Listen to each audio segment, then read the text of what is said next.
Bom dia a todos. Bom dia. Sejam bem-vindos mais uma vez. Os de ontem, nós só estivemos aqui ontem, e os de quinta e os de domingo passado. Estamos novamente aqui nesta casa de oração, nessa casa de paz. Que nós possamos usufruir das boas energias e dos conhecimentos que irão com certeza transformar as nossas atitudes, porque com certeza esse conhecimento ele é uma alavanca necessária para a nossa transformação. Que nós possamos, através de Jesus, da espiritualidade amiga, sermos um pouquinho melhor amanhã do que fomos hoje. E vamos começar uma grande leitura aqui do livro Pingo de Luz, de Chico Xavier. Nós vamos, capítulo 8. Recebamos as pessoas difíceis de nossa estrada, na condição de instrumentos de nossa própria melhoria. Fim.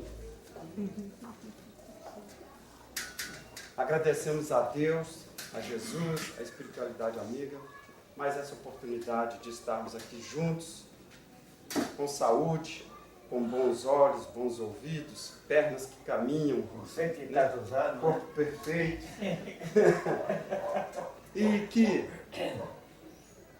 com os conhecimentos e com as possibilidades a nós oferecidas, possamos caminhar mais rapidamente na destinação que o Pai Celestial preparou para a gente, sermos perfeitos. A gente convida o Robson para fazer a nossa preleção de hoje. Obrigado. Bom dia a todos. De novo, o menino já fazendo uma pregação fantástica. O velho, 100 e tantos anos, ele não faz nada. Jesus Mas nos em todos abençoe, os nos casos, ampare. eu ajudei a fazer isso aqui. Que bom. Quantos anos você falou? 102. Então, se eu falar alguma besteira aqui, você me corrige, tá? Tá certo. Eu vou corrigir mesmo. Corrige mesmo. Pois é. Ô, gente, que Jesus nos abençoe, nos ampare. Um presente para todos nós estarmos aqui nessa manhã. Sobretudo nesse centro aqui que eu tenho especialmente um carinho grande, né? Porque aqui estivemos durante um período da nossa vida estudando e aprendendo, né? E fizemos amizades, temos raízes e amizades de alma, do coração mesmo. Então é sempre uma alegria grande. Bom, a proposta de hoje, nós conversarmos a respeito da lei de amor.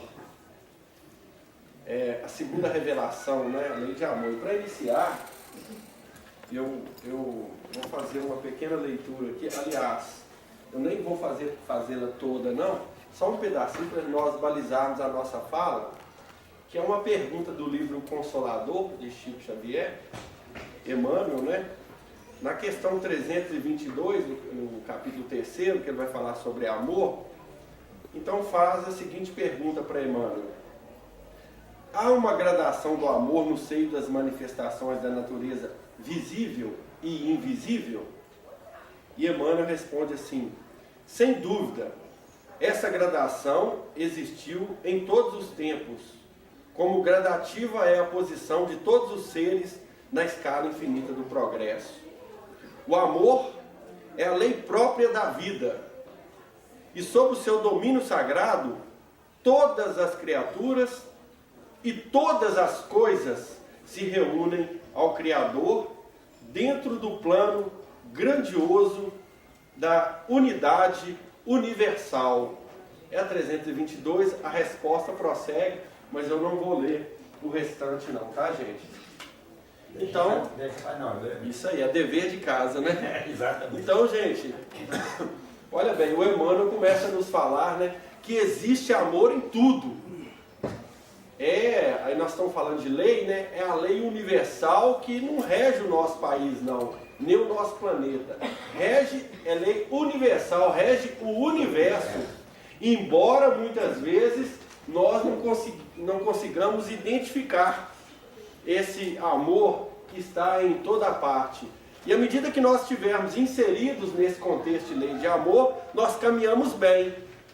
À medida que nós estivermos na contramão desse contexto, a gente vai caminhar mal. E nós vamos encontrar, conforme a resposta de Emmanuel, ele fala dessa gradação, né? Porque a gente tende a focar um tipo de amor e achar que só existe aquele. E em verdade não, ele vai falar dessa gradação do amor que inclusive existe em todos os reinos.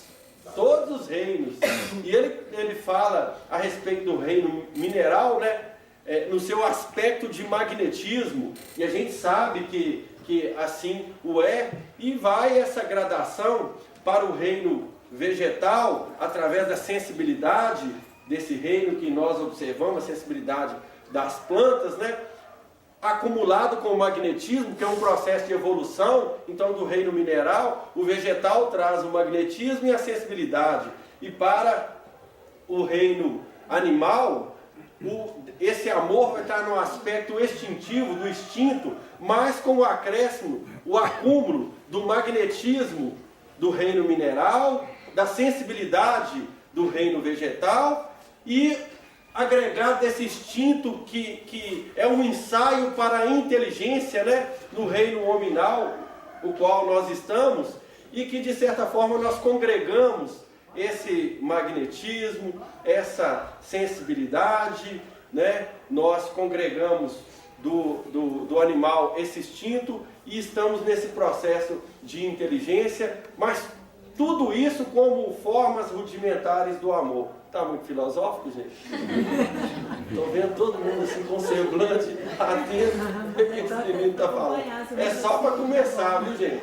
É porque, em verdade, nós precisamos conversar assim para a gente entender, iniciar, porque é para abrir a nossa mente que ele está inserido em tudo. Tudo que a gente respira, tudo que a gente faz, nós é que não conseguimos perceber. E às vezes nós ficamos desassociados dessa grande lei que é a lei de amor. E vai causar em nós, é lógico, sofrimento, porque lei já é algo que deve ser cumprido, né? Então vai causar em nós sofrimento. É só para a gente ter uma visão mais ampla, né? Dentro desse aspecto que o livro Consolador ele traz com muita propriedade. Mas em verdade, essa sempre foi a nossa discussão, sempre foi a nossa busca, entender essa lei de amor, talvez não com essa palavra, mas para que nós pudéssemos nos sentir melhor, nos sentir felizes e entender se nós estamos no caminho certo. E aí, gente, nós vamos encontrar 3 evangelistas, né? É o Lucas, o Mateus e o Marcos, narrando uma passagem que aqui em Lucas, ela está no capítulo 10, e no versículo de 25 a 37. Então eles vão narrar aqui, a gente vai pegar para a gente conversar, porque em verdade o texto é rico demais e nós temos dificuldade para poder assimilar algumas questões, devido ao nosso estágio mesmo. Nós temos dificuldade de percepção. Quanto mais nós crescermos intelecto e moralmente, mais capacidade de assimilar o Evangelho de Jesus nós vamos tendo. Mas isso é algo gradativo, como foi colocado os reinos aqui, a questão do amor, que a gente nem consegue entender como que ele se processa, mas ele se processa. Então, diz assim o evangelista: e eis que certo mestre da lei levantou para testá-lo. Essa tradução aqui é do Haroldo Dutra Dias, e é uma tradução do Evangelho, é uma tradução literal. Então ela não é uma tradução religiosa, é uma tradução literal. Então, para nós, ela é isenta. Ela é isenta de qualquer paixão ou de qualquer formatação religiosa que a gente possa vir a ter. Então é bom que ele coloca aqui os númerozinhos e você vai pegando ali, vai vendo o que significava, o que significa, né? Na época, como é que é a etimologia da palavra, a tradução de onde que se originou. Então tem essa vantagem. E aí a gente vai pegando e facilita para nós essa identificação e essa compreensão. Facilita. E eis que certo mestre da lei levantou-se para testá-lo, dizendo: mestre, depois de fazer o que herdarei a vida eterna? Esse herdar a vida eterna é esse estado de alma mesmo, gente. Se a gente for traduzir isso em todas as passagens que fala, ganhar a vida eterna, ganhar o reino de Deus, esse estado de alma, porque eu quero me sentir bem. Como que eu vou estar inserido nesse contexto de lei de amor? O que eu tenho que fazer para ganhar essa vida eterna, essa vida de imortalidade? mas no sentido de vida, vida em abundância, como Jesus fala mesmo. Não no sentido de estar encarnado ou estar desencarnado. O que eu devo fazer para estar inserido nesse contexto de lei de amor? Só para a gente entender. Eu estou traduzindo aqui ao sabor das minhas emoções e da minha fala e do meu entendimento. Só para a gente poder aproximar mais de todos nós, né? Na realidade, nós já estamos dentro da vida eterna, vivendo a vida eterna. Isso aí, justamente. Nós já estamos nela, né? Mas para a gente viver ela nessa fulgurância toda, né? Porque Jesus que fala, eu vim trazer vida e vida em abundância. Não é assim? Não é vida nesse contexto nosso de encarnar e desencarnar, não. Não, nós estamos falando de viver a plenitude das nossas potencialidades. E é isso que nós queremos. Porque em verdade, gente, às vezes você tem um menino com febre ali, e você, mãe, não tem o poder de retirar a febre dele. Você fala, eu queria que essa febre passasse para mim, mas eu não tenho o poder. E você leva no médico, você corre daqui, é dengue, é não sei o que. Não é, gente? Nós não temos essa plenitude, nós não vivemos essas potencialidades de um coração que ama e coloca a mão, um Simão Pedro que abraça ali e tal, coloca a mão e a pessoa já e restitui ali um órgão, já sente uma melhora quase que instantânea, e viver em abundância, independente de circunstâncias, de situação. Eu só sou feliz se eu estiver com o meu marido, né, esposa? Eu só sou feliz se meu filho estiver perto de mim. Eu só sou feliz se eu tiver uma casa para morar. Não. Nós estamos falando de vida em abundância. É independente disso. É identificar a paternidade divina e independente dos fatores externos, eu viver essa abundância. Feliz e satisfeito. Perceberam, gente? O diferencial? É um estado de espírito. É um estado de espírito. Que, aliás, a doutrina espírita identifica bem na questão de céu e inferno, né? Esse estado de alma que os cristãos da primeira época diziam que estavam imperturbáveis. Imperturbáveis. Mesmo no momento do martírio, no momento de um testemunho complicado, difícil, eles ficavam ali imperturbáveis e iam cantando. É algo que a gente precisa vivenciar para compreender. Alguém falando para nós vamos ter imensa dificuldade para poder assimilar. É a vida que vai nos colocar em circunstâncias, as circunstâncias que vão sendo trazidas para nós e colocadas na nossa vida, e à medida que nós dermos, entendermos, acreditarmos e vivenciarmos, é que nós vamos sentir e entender a plenitude, essa vida em abundância, porque para nós temos muita dificuldade. Para isso nós precisamos de muitas experiências, muitas encarnações. Só abrindo um parêntese, né? Nesse detalhe, o Nicodemos, num diálogo, está até aqui no livro Boa Nova, ele está conversando com Jesus e ele pergunta a respeito dessa vida eterna também, o que ele precisava fazer e tal. E aí Jesus vai conversando com ele e fala com ele que era preciso nascer de novo. No sentido de nós termos diversas experiências. A gente precisa de diversas experiências. E ele ficou sem entender como é que pode um homem já velho entrar no ventre de sua mãe e nascer de novo. E Jesus vai conversar com ele e ele fala assim, olha, ele era um estudioso, né? Eu tenho dedicado, e era um dos mais estudiosos da época, eu tenho dedicado a minha vida inteira a examinar e a interpretar as Escrituras. O homem dedicou a vida desde de tenra idade, né, mais novo, a interpretar as Escrituras. E como é que eu não consegui compreender isso? E Jesus fala para ele, pois é, você dedicou a vida inteira a interpretar, a ler as Escrituras e interpretar, mas não sentiu. Aí não adiantou, ficou aqui e não fluiu. Por isso que eu não sentia. Quando ele falou que era necessário nascer de novo, no sentido de nós reencarnarmos e vivenciarmos essas experiências. E o detalhe é que nesse diálogo, Jesus não termina, não explica para ele pormenorizado, porque mesmo sendo um homem estudioso, ele não tinha condições de captar aquele ensino. E ele sai, e depois Jesus vai conversar com os discípulos, mas mestre, que tal? Interrogaram ele o porquê daquilo. E ele vai explicar que é necessário nascer da água e do Espírito, né? A água como esse ser gerador, de onde sai inclusive a matéria, o corpo e do Espírito, reencarnar e vivenciar as experiências. Então algumas coisas, gente, nós vamos ter que vivenciar. Algumas atitudes é só vivenciando e percebendo para a gente poder sentir mesmo. Mas na hhora de você vivenciar, aí você dá o seu melhor. Outro dia eu estava fazendo uma palestra sobre as mães, Aí eu acho que eu estava mais emocionado do que estava falando, né? Do que estava saindo. Acho que eu não consegui falar nada, mas eu consegui sentir um monte de coisa. Primeiro porque as diversas experiências que a gente tem com as mães próximas da gente, minha esposa, minha sogra, minha mãe, outros que a gente vê, e que às vezes você vê que é experiência equivocada, no sentido de educação do filho, ou coisa parecida, e a gente quer às vezes emitir uma opinião, mas assim, você só vai saber mesmo o que está dentro do coração de mãe o dia que você for, meu filho. É mais ou menos assim, né? Nem quem é você para poder identificar, porque mesmo ela no erro, querendo errar ali, ó, querendo acertar, ela erra. Mas querendo acertar, está envolvida no acerto, faz um monte de coisa, às vezes super protege, mas a intenção dela é sempre boa. Então, gente, por que eu estou falando isso? Porque nós precisamos das experiências, as experiências. E para eu ter essa experiência, eu tenho que ser mãe. Ou tem muito pai aí, né, pai que é mãe, pai e mãe também. Mas você tem que ter essa experiência, porque não dá para falar da experiência dos outros, não. A gente precisa vivenciar para nós podermos sentir. Era essa a dificuldade de Nicodemo. Examinava as escrituras, muitas vezes igual nós examinamos textos, mas não sentimos. Aí o sentir é a hora que a vida te colocar no problema, na dificuldade, na trama qualquer que seja, a gente procurar entender esses porquê e dar o melhor de cada um de nós. Aí é vida em abundância.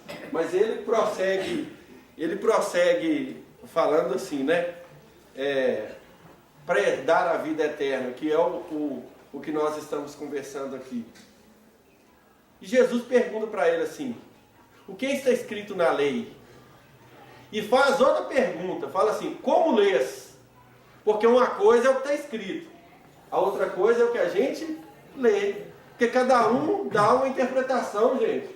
E o Pedro vai falar em uma das suas escritas lá, ele vai falar que nenhuma das escrituras é de particular interpretação.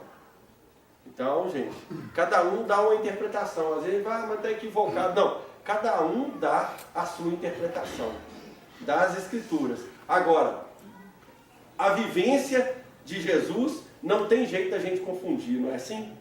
A gente pode fazer diversas interpretações. Mas o testemunho de vida dele tem jeito de confundir? Não tem jeito de confundir. Então eu pergunto para ele, o que está escrito na lei? Porque ele sabia. Como lês? Aí fala assim, em resposta disso. Eles sabiam disso porque eles recitavam isso aqui, os judeus recitavam de manhã, de tarde e de noite. Até hoje fazem isso. Ó Israel, e fazem a prece, de manhã, de tarde e de noite. Coloca, ajoelha lá e tal. Cerimonial deles, né? O que estava escrito? Aí ele fala assim, amarás o Senhor teu Deus de todo o teu coração, de toda a tua alma, com toda a tua força e com toda a tua mente, e ao teu próximo como a ti mesmo. Aí ele fala assim, respondeste de forma justa, faze isso e viverás. Então, é interessante, cada evangelista vai mudar as palavras ali de alguma forma, no mesmo sentido. Olha bem, eles sabiam disso, que amarás o Senhor teu Deus de todo o teu coração. E cada palavra dessa aqui tem um sentido também. Ele fala de uma plenitude, de uma vida em abundância. Amarás o Senhor teu Deus de todo o teu coração. E o coração, para aquele povo, não tem o mesmo sentido que para nós aqui ocidentais, que acede especificamente do sentimento, não. O coração para eles, e nós vamos ver isso em algumas passagens, tanto na Bíblia hebraica, que é o Velho Testamento, como no Novo Testamento, nós vamos ver que para aquele povo o coração é a sede da razão e do sentimento, é o equilíbrio dos dois. Em diversas passagens a gente consegue perceber isso. Então ele fala assim, amarás o Senhor teu Deus, dentro desse equilíbrio da razão e do sentimento. Então as palavras têm um sentido interessante aqui. Toda a tua alma, que é o mesmo sentido que Kardec coloca, para fins didáticos nós vamos chamar a alma do espírito encarnado e espírito do desencarnado, só para a gente entender. Então toda a tua alma, para eles também era o mesmo sentido, que é você elaborar, porque a gente fala assim, eu amo fulano demais, mas e aí, qual que é as suas atitudes? Você estende a mão, você se coloca a serviço dele, não é, gente? Porque senão esse amor fica muito preso, não é assim? Fica um amor, que amor é esse? Não é? Então a alma tem esse sentido de colocar-se completamente a serviço do próximo. E aí ele continua, todo coração, toda tua alma, toda a tua força. E a força, gente, o Haroldo traduz aqui embaixo, aqui, a força é recursos que você tem mesmo, dinheiro, é o que você pode fazer para poder beneficiar toda a tua força. Então, gente, eles já sabiam disso aí, eles sabiam disso. Veja bem, o negócio é completo, ele não é partido no meio, não. E ao teu próximo como a si mesmo. A questão toda era essa. Ao teu próximo, porque esse amar a Deus dessa forma, eles tinham noção já que entendiam. Mas ao próximo como a si mesmo que era o problema, porque na época tinha duas correntes. Uma corrente de um religioso estudioso lá e a outra do Gamaliel, né? E uma corrente dizia que o próximo é só aqueles que congregam do mesmo pensamento. Por exemplo, o próximo aqui são só os espíritas. O restante não são próximos, né? É aqueles que estão no mesmo pensamento, está próximo, está na mesma família ali. É aqueles que estão no mesmo ciclo seu. Esses são os próximos. E a outra corrente, Gamaliel, dizia que próximo é qualquer um. Próximo é qualquer um. Ela abre o leque. E aí foi por isso que esse doutor da lei perguntou a Jesus. Ele vai e pergunta para Jesus, mas quem é o meu próximo? Porque a primeira parte do que você falou eu sei. Amarás o Senhor teu Deus, mesmo porque eu rezo todo dia isso. Mas quem é o meu próximo? Até porque, lembra que nós iniciamos falando que era para o tentá-lo? Para tentar? Quem é o meu próximo? Aí Jesus vai contar, gente, olha bem, quando nós estamos falando de lei de amor, não tem como nós deixarmos de falar da parábola do bom samaritano, não. Porque ela exemplifica realmente essa lei de amor.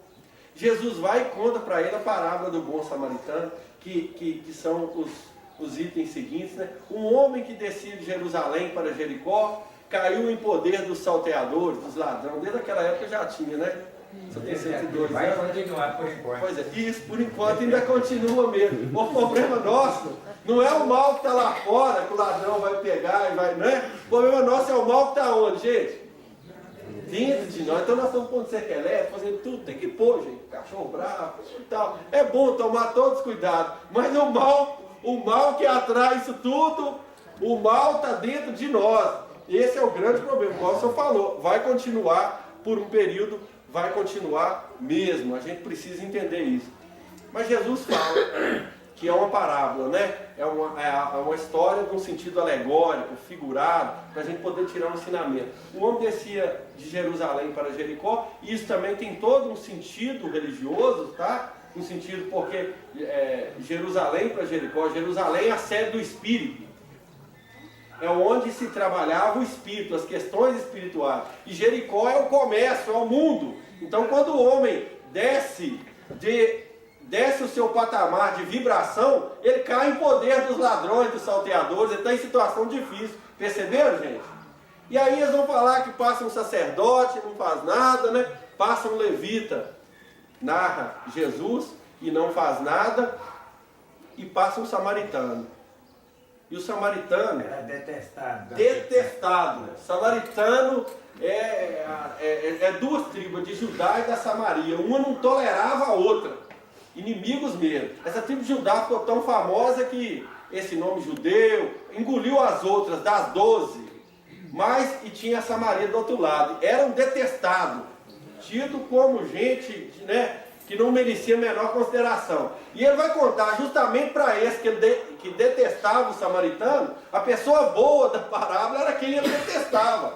Porque o samaritano passa e chega ali, encontra o homem caído, que nem fala qual homem que é esse, encontra o homem caído, passa óleo na ferida, limpa e tal, pega ele, né, você tá bom, meu filho, como é que tá aí? O homem não conseguia nem falar, pega ele, joga ele no cavalo, né, no camelo, na época, né, gente?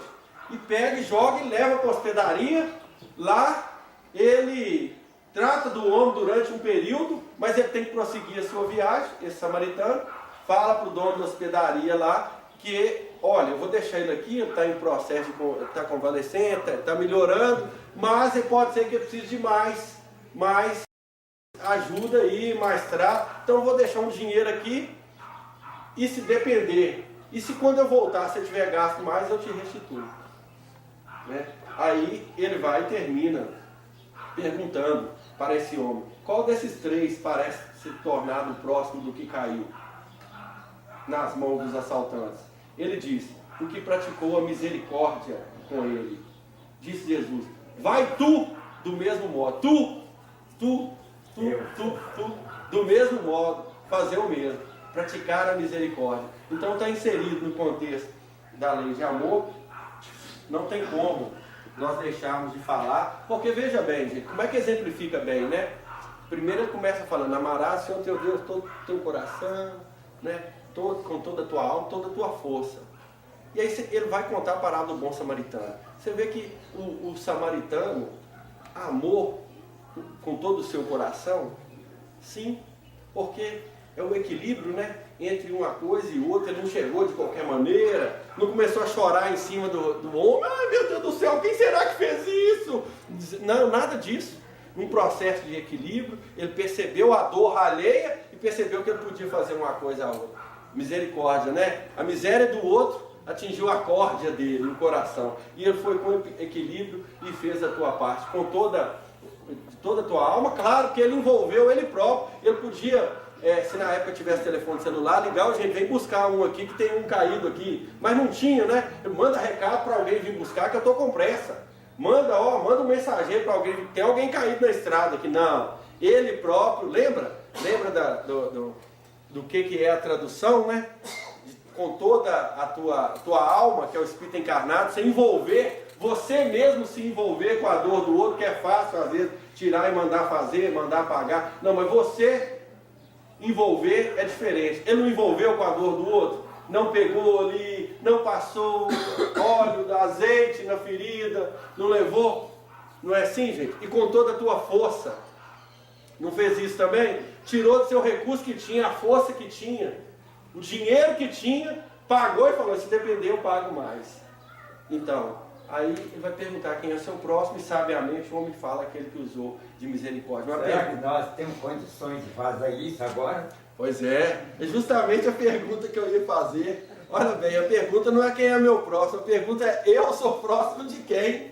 É isso aí, ué. Eu sou próximo de quem? A questão é essa que nós temos que perceber, não é assim? Eu recebi um vídeo, algum de vocês deve até ter recebido. Depois de eu chorar bastante, eu fui. Porque é bom, né? Quando você emociona, aí você drena a alma, chora. Depois volta ao normal. O choro, quando não é de revolta, é tão bom, né? Ah, eu estou chorando porque eu estou triste. Então chora mesmo. Chora, aí você drena a alma. Depois fica tranquilo. E é interessante porque é um homem de meia idade que gravou, falou, eu vou gravar esse vídeo aqui. É porque aconteceu uma coisa interessante comigo. Eu fui almoçar com um amigo e aí no retorno eu deixei ele lá e tal, então peguei a fila de carros e eu não sei se eu estava um pouquinho à direita, quando passou um motoboy, vocês viram isso aí? Extraordinário, né? Quando passou o motoboy, porque eu fiquei pensando na parábola do bom samaritano e pensando nesse fato. Pois é, quando passou o motoboy, gente, para quem já teve em cidade muito grande, igual por exemplo São Paulo, quando eu fui a primeira vez dirigindo, eu fiquei assustado de ver como que é apertado e o pessoal vem de moto, eles vêm numa velocidade, e se você fecha a passagem dele, sabe o que eles fazem? Eles chutam o retrovisor, e arrancam o retrovisor e passam. Já tiveram essa experiência? Eu fiquei assustado, falei, nossa, carro de um lado do outro, que pista 4, 5, né? E as motos já vêm buzinando, porque se você fechar, meu amigo, é só quebrar seu retrovisor e passar.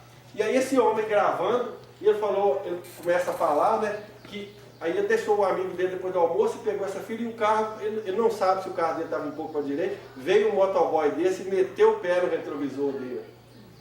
E aí ele tomou aquele susto, mas ele observou que o camarada passou de moto e ia meter o pé no retrovisor do outro, do mesmo jeito que fez com o dele. Quando ele levantou o pé para colocar, o cara tirou o carro, desequilibrou e caiu para o chão. Caiu e o motorista que tirou o carro foi embora. Mas ele que veio atrás foi a primeira vítima, né? entre aspas, ele parou o carro e começou a conversar com o meu amigo. Então, quando ele viu que era esse do primeiro carro, ele tomou um susto, porque achou que ele ia reagir, tirar satisfação com ele. Você tá doido e tal? Ô meu amigo, você machucou? Não, eu tô bem. Aí olhou para ele, começou a conversar com ele. Você tá nervoso, né? Eu observei que você chutou o meu retrovisor lá. Você tá nervoso? Você tá com algum problema e tal? Aí o camarada olhou para ele assustado, mas já levantou, foi ali tirando a poeira, e eles sentaram no meio-fio. Aí ele começou a conversar com ele, mas o que foi e tal? Por que esse desespero todo, né? E aí esse jovem motoboy fala para ele que ele estava com um problema, estava muito nervoso, que ele estava com um problema, estava completamente desequilibrado, porque ele estava com um filho doente em casa e pediu o patrão um vale para poder comprar o remédio, só que o patrão negou. O patrão negou o vale. E ele estava muito nervoso por causa disso, estava desesperado. E aí, gente, esse homem fala assim, uai, por isso não, ele estava pertinho da farmácia, falou assim, eu vou comprar para você o remédio, vão lá até a farmácia. Eles estavam do lado da farmácia, foram lá, o camarada devia estar com a receita, né? Comprou o remédio para ele e tal, e começou a conversar com ele, e falou assim, olha, fica tranquilo e tal, eu vou deixar aqui meu telefone com você, e se você precisar de alguma coisa, você liga para mim. Por isso que eu lembrei da parábola do bom samaritano, porque o bom samaritano, eu fiquei pensando, olha que expressão, porque na parábola do bom samaritano, o samaritano, aquele homem que estava caído, não agrediu ele não, né? Não agrediu, ele encontrou o homem lá, ele encontrou e foi acolher como irmão. Mas olha esse caso aí, o indivíduo foi agredido, ele não tinha dinheiro, e aí vai na farmácia, compra e começa a conversar com ele, eu vou deixar para você aqui meu telefone, qualquer coisa que você precisar, você pode me ligar. Aí pegou um papel, escreveu o nome dele e o telefone. Aí quando o menino esse motoboy pega, olha para ele e falou assim, o senhor é o padre Antoniel? Que na fala dele, ele fala o nome dele muito rápido. Eu tive que ver umas 10 vezes para poder entender o nome. Porque não saiba a sua mão esquerda o que dê a vossa mão direita, né? Ele fala muito rápido até para ninguém entender mesmo o nome dele. O senhor é o padre Antoniel? Foi assim que eu entendi. E ele fala assim, sou eu mesmo. Aí o menino começa a chorar. Ele fala assim, eu rezo com o senhor todo dia pelo rádio. E hoje pela manhã, eu rezei e pedi para que Deus encaminhasse um anjo na minha vida, para que fizesse, se eu não conseguisse o vale com o meu patrão, que Deus encaminhasse um anjo na minha vida, porque eu estou desesperado, eu não sei o que fazer, e aqui me aparece o Senhor, aqui.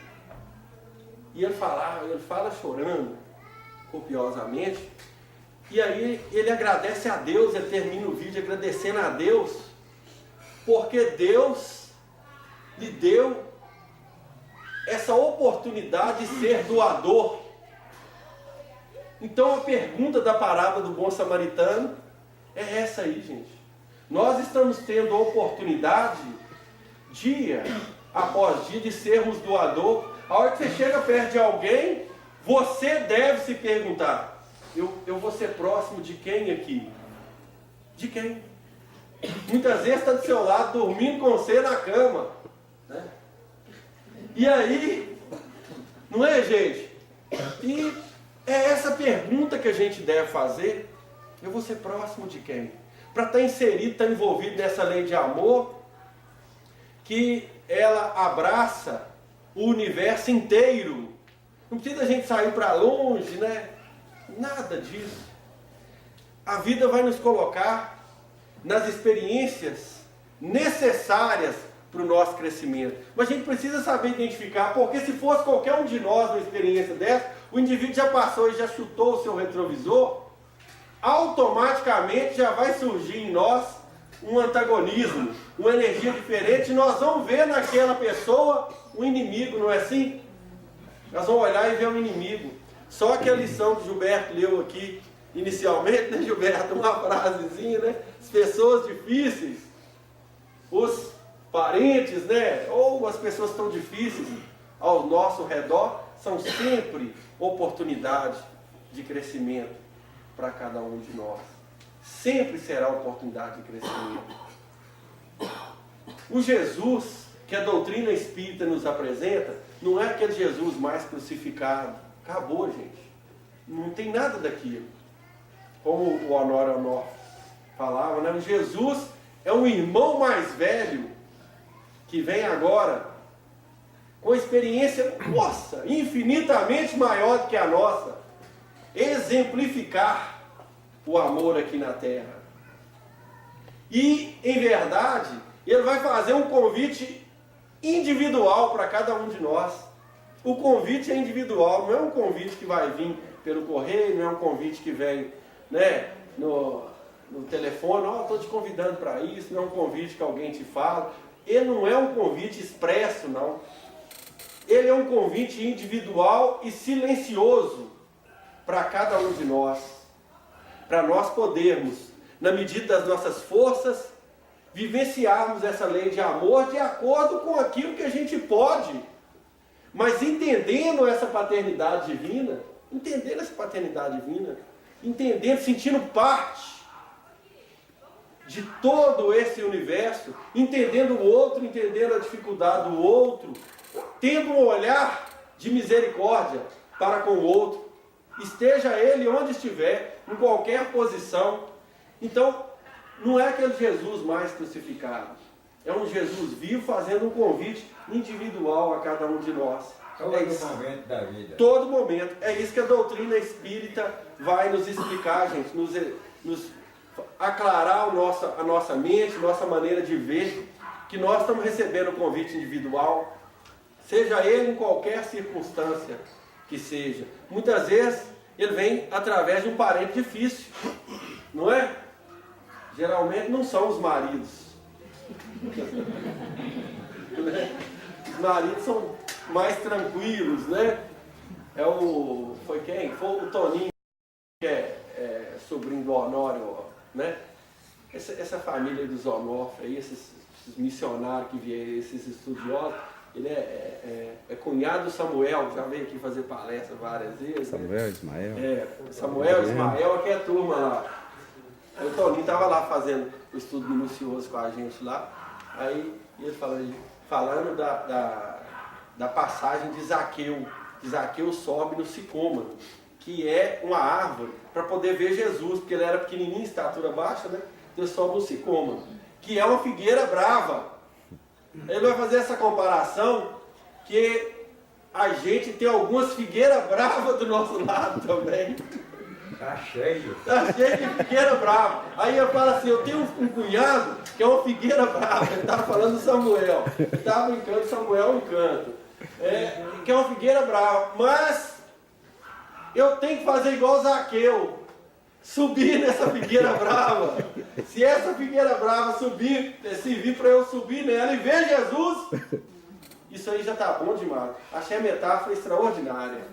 Extraordinário. Porque se você sobe na figueira brava, né, que às vezes é brava mesmo, é pesada, mas aí você sobe no sentido não literal, mas no sentido de elevação espiritual, de olhar de misericórdia para a figueira brava. Aí você subiu. Quando você sobe, o que acontece? Jesus entra na sua casa. Desce daí, Zaqueu, que eu vou hospedar na sua casa hoje. Aí entra na sua casa. Mas é o esforço de cada um, viu, gente? Vai ser o esforço de cada um de nós. Não tem jeito, não. Cada um sabe aonde o calo dói. Cada um sabe das suas dificuldades. E aí é o esforço de cada um. Por isso que a gente precisa estar vindo no centro espírita. A gente precisa estar conversando a respeito dessas questões a cada dia. Porque a hora que a gente começa a ficar meio alheio, a gente vem aqui e toma vacina. Aí você toma vacininha e você realinha a conduta de novo. Ah, meu Deus, aí você volta para casa pensando, não, Tiquinho, você esquece tudo, né? Aí você tem que voltar de novo, tomar a vacininha de novo, porque nós somos assim, gente, nós somos muito envolvidos pela matéria, pelas coisas materiais, pelo mecanismo de todas as questões, que nos envolve, né? A matéria exerce em nós uma influência danada. E aí a gente dá vazão ao nosso orgulho e ao nosso egoísmo. Então qualquer coisinha, um caso desse padre aí, gente, você pode contar no dedo as pessoas que seriam samaritanos nessa hora aí. A gente pode contar nos dedos. Porque, em verdade, às vezes a gente pode estar até sensibilizado pela dor do outro. Mas agir de misericórdia vai muito além. É diferente de ter dó. Não fiquei com a dó danada. O que você fez? Nada.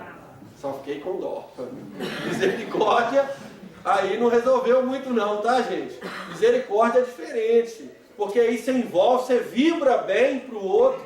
Você vibra, o outro está ali e faz e acontece. E nesse caso específico, é interessante, porque ele foi agredido, né?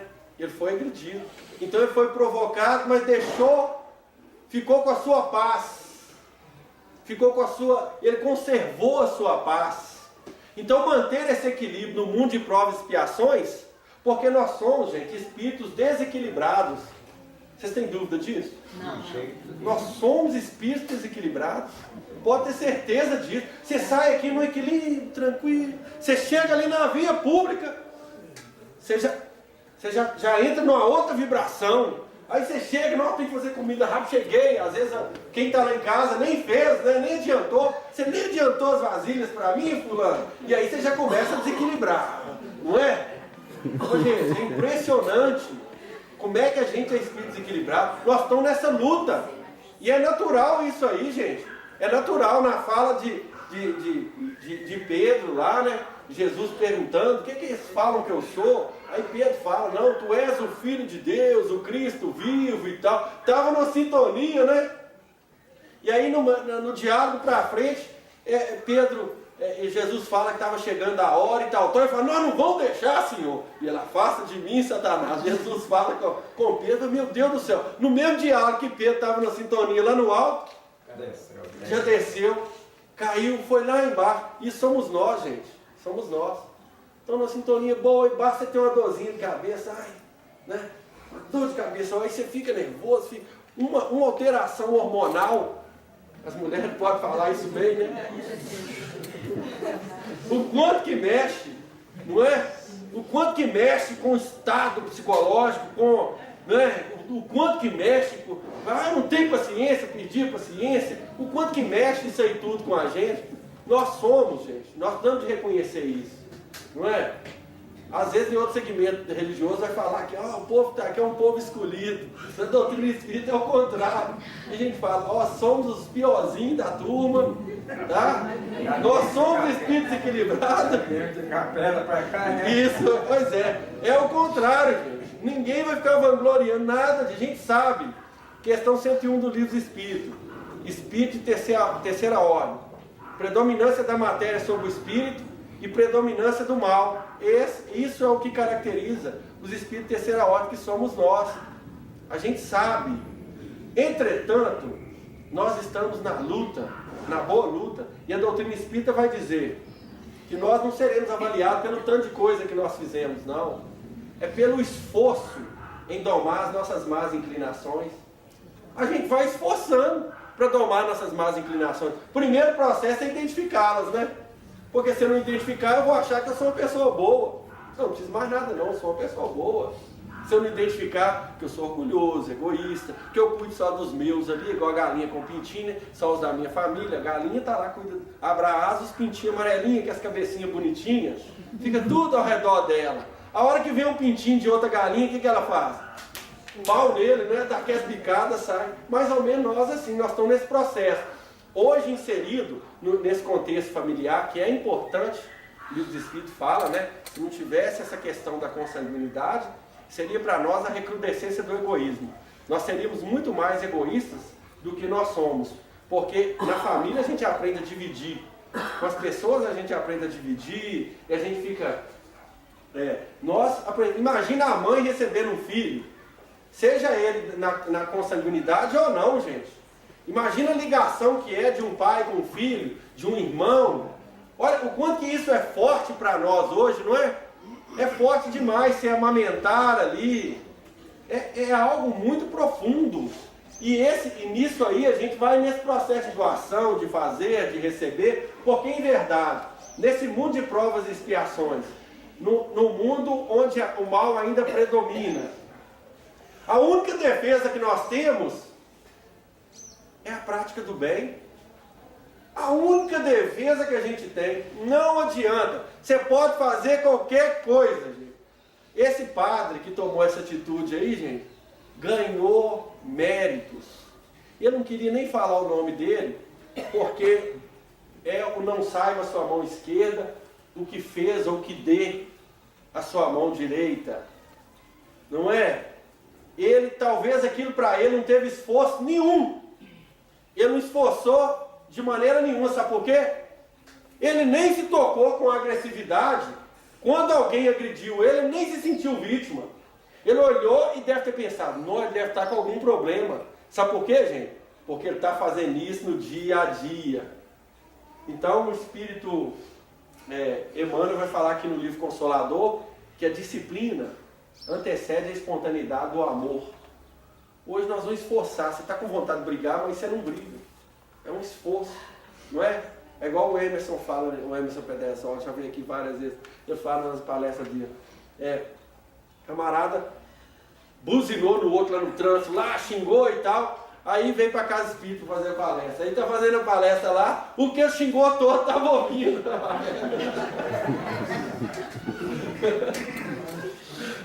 Aí eu termino, nós vamos conversar e falar assim, mas peraí, você não é aquela do trânsito que buzinou, que fez e que xingou? Sou eu mesmo, meu irmão.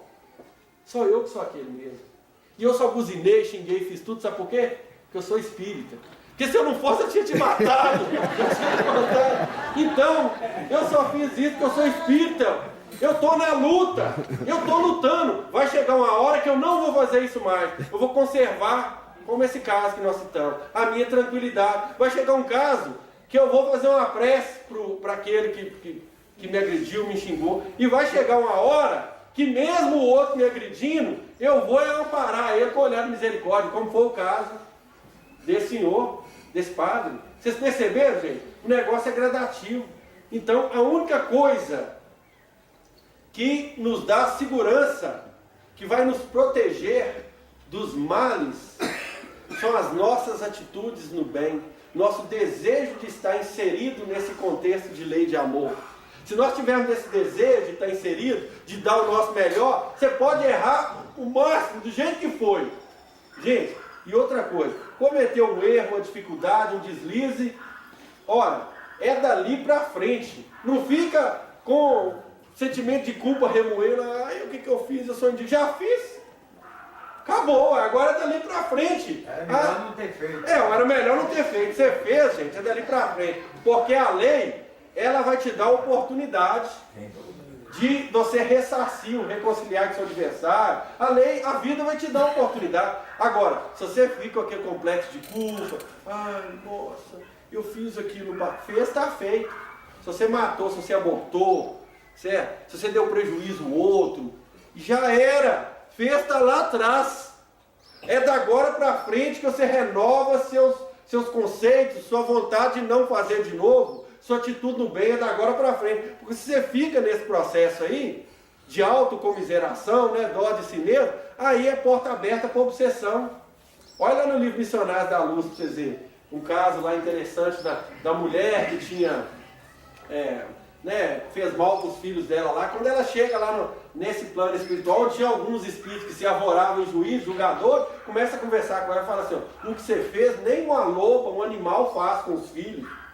Você é uma loba, quer dizer, um processo de sugestão hipnótica e ela recebe aquilo. Eu sou uma loba mesmo, porque eu sou uma loba mesmo. Perispiritualmente falando, ela encantropia, ela se transforma, o perispírito, numa loba e sai uivando para lá.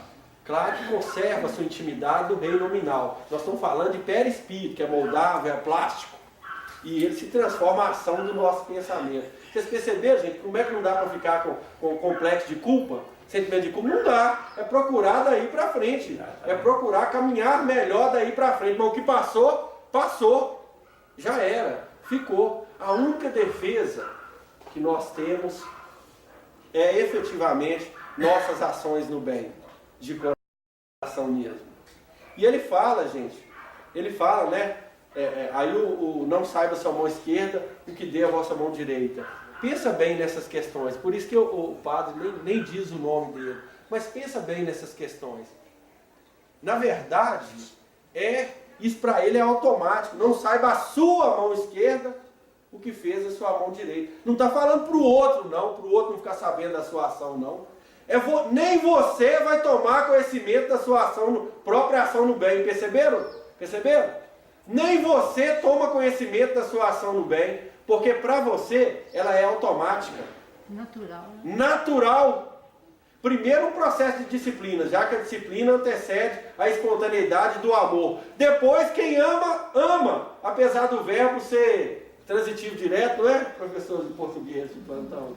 Não é? Quem ama, ama alguma coisa ou alguém, mas na verdade o amor é intransitivo. Quem ama, ama. Não tem que ter alguma coisa e nem alguém. É atitude de amor, é igual a caridade, que é sinônimo de amor também. Caritas, né? É sinônimo de amor. Não tem esse negócio de eu vou fazer caridade, não, gente. Você, quem adota isso, quem ama, quem é caridoso, a atitude dele na vida já é de caridade. Ele está fazendo caridade aqui, ele sai ali, ele está fazendo, o pensamento dele é de perdoar, o pensamento dele é de fazer o melhor, não é, eu vou ali, aí eu pego, eu dou tantos pares de sapato, eu dou tantas cestas, não é isso, não é o ato em si, não, é o envolvimento emocional, espiritual e energético que você tem em cada atitude. Perceberam, gente? É muito maior do que a gente pensa, que a gente fica desvinculando a nossa vida. A gente desvincula, agora eu faço isso, agora eu vou na igreja, agora eu faço isso. Não, é um todo. A gente caminha num todo. É claro que nós somos espíritos bem desequilibrados, então a gente caminha buscando o equilíbrio. Mas é um todo, não é um ato em si. Como a gente fez em diversas encarnações, eu vou lá e faço minha parte da igreja, agora eu voltei, eu já estou tranquilo, eu posso refestelar que está tudo sob controle. Não, é a sua atitude enquanto espírito, co-criador, filho de Deus, observando. Ora bem, gente, quando as pessoas falam assim, isso aí é só Jesus, já ouviu falar? Já. Tá certo. Não Jesus na sua feição homem, mas do que ele representa, que ele personifica a lei de amor. É só Jesus mesmo, é só com a lei de amor para poder dar cabo disso. Um sistema econômico bom para todos, só Jesus, só com a lei de amor. Um não querer mais do que o outro, combater egoísmo, só com a lei de amor. Não tem outra coisa não.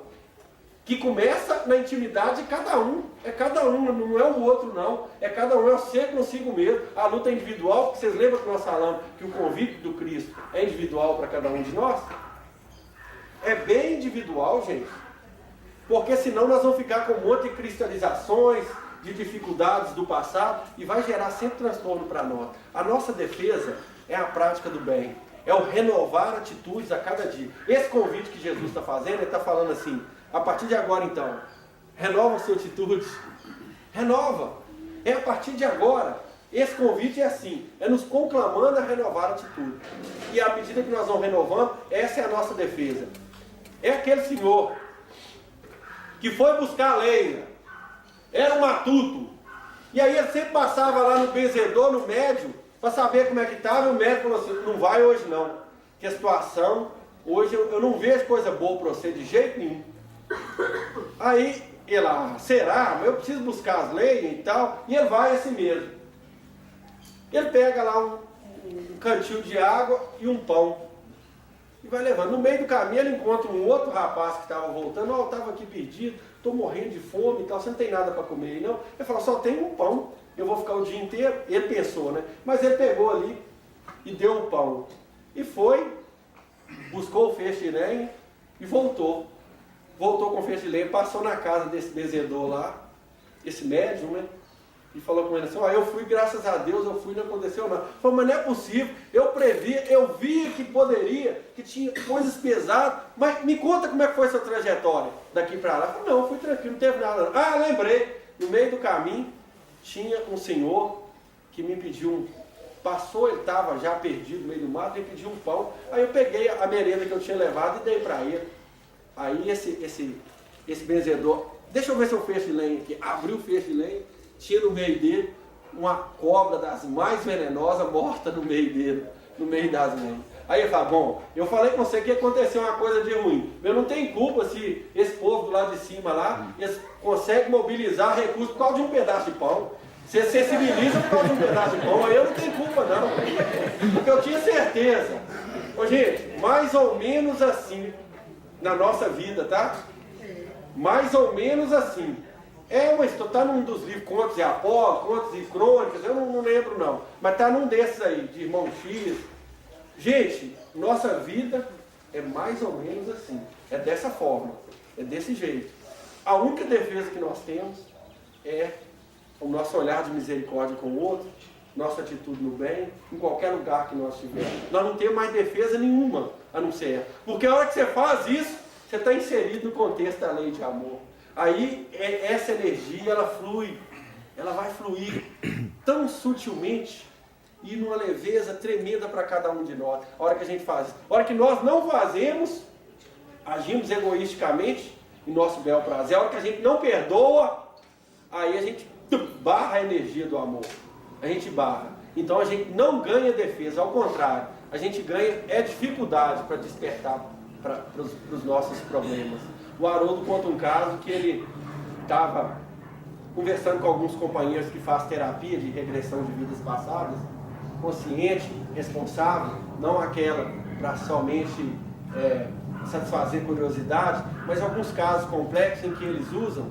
E aí, essa pessoa, esse terapeuta, disse que foi procurado por um psiquiatra de São Paulo, famoso, e esse psiquiatra estava com um problema porque ele teve um câncer de pele e ele fez a cirurgia, removeu o câncer, mas pelos últimos exames parecia, dava sinal de que o câncer estava voltando.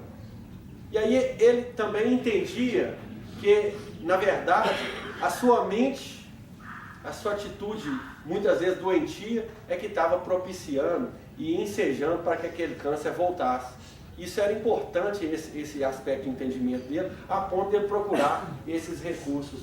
E aí, ele iniciou o processo hipnótico, terapêutico. Com 1 minuto, ele se viu em determinado lugar em que ele era comandante de um navio inglês. Ele era comandante de um navio inglês, tinha várias pessoas subordinadas a ele, na época da expansão inglesa, né? E ele, então, ele tinha um jovem que trabalhava com ele ali e auxiliava ele em quase tudo. Ele gostava daquele rapaz, porque ele ensinou para ele muitas coisas e tal. Ele vendo todo esse quadro, gente, nesse processo de regressão. Quando, de repente, ele recebe uma ordem da coroa inglesa lá para avançar. Eles estavam numa missão. E quando ele vai dar essa ordem, esse jovem, que ele tinha ele como uma pessoa muito querida, ele lidera um motim, pega outros lá revoltados e desfere uma punhalada nesse médico, nesse psiquiatra. E ele observa que o punhal entrou justamente no lugar onde hoje ele teve o câncer de pele. E ele fica sem saber, meu Deus do céu, mas o que eu fiz para esse jovem? Como que ele ficou sem explicação para isso e ele é explicado. Você vê que nada acontece sem razão. Nada. E ele é explicado, ele recebe a explicação dos mentores, mostrando para ele o quadro. Que há um tempo atrás, há uns anos atrás, ele teve um caso com uma prostituta do cais. E porque ele, o oficial, o general, e ela, uma prostituta, ela fala para ele e ele despreza aquele filho porque veio de uma prostituta. E a mãe criou o menino falando, aquele lá é seu pai. E falava das virtudes dele, mas acabou envenenando o jovem, que dá um jeito de ingressar naquele pelotão e trabalhar próximo ao pai. Aquele jovem, então, revoltou, né? Revolta contra o pai e assassina ele naquela enganação. E ele volta do processo hipnótico chorando. Segundo eles narram, 10 minutos de choro. Aí ele fala com o terapeuta, né? Ele fala assim: eu preciso perdoar o meu filho. Eu preciso perdoar o meu filho. Porque aquele menino, aquele jovem daquela época, é hoje meu filho. É o meu filho de hoje, está convivendo próximo a mim. Então, eu preciso perdoá-lo, porque eu tenho certeza que se eu não fizer isso, o câncer vai voltar. E vai voltar e com certeza deve espalhar para o corpo inteiro. Então eu preciso perdoar o meu filho. Ele, imaginem só, recebe o menino, né? Com essa cristalização de ódio do passado, e agora inserido no contexto de lá, que cada um de nós nós temos, né? Essas relações do passado nosso, às vezes complicada, tumultuada, que a gente não consegue entender. Então, gente, nós precisamos perdoar. A gente precisa perdoar. Estar inserido nessa lei de amor é fazer esse exercício constante de observar as pessoas que estão do nosso lado e pensar: eu devo ser próximo dele. Ou tendo um olhar de misericórdia como o bom samaritano, tendo um olhar de misericórdia como o padre, tendo um olhar de misericórdia. Veja bem, então nada acontece por acaso. E eu percebi que se ele não melhorasse na relação com o filho, a situação dele ia complicar. Essas cristalizações que cada um de nós está cristalizado em algum lugar do passado, às vezes por não perdoar, às vezes, né, por não envolver, às vezes por não estender a mão. Então hoje é a nossa oportunidade. Nós estamos na melhor oportunidade de todos nós. A gente precisa perceber isso.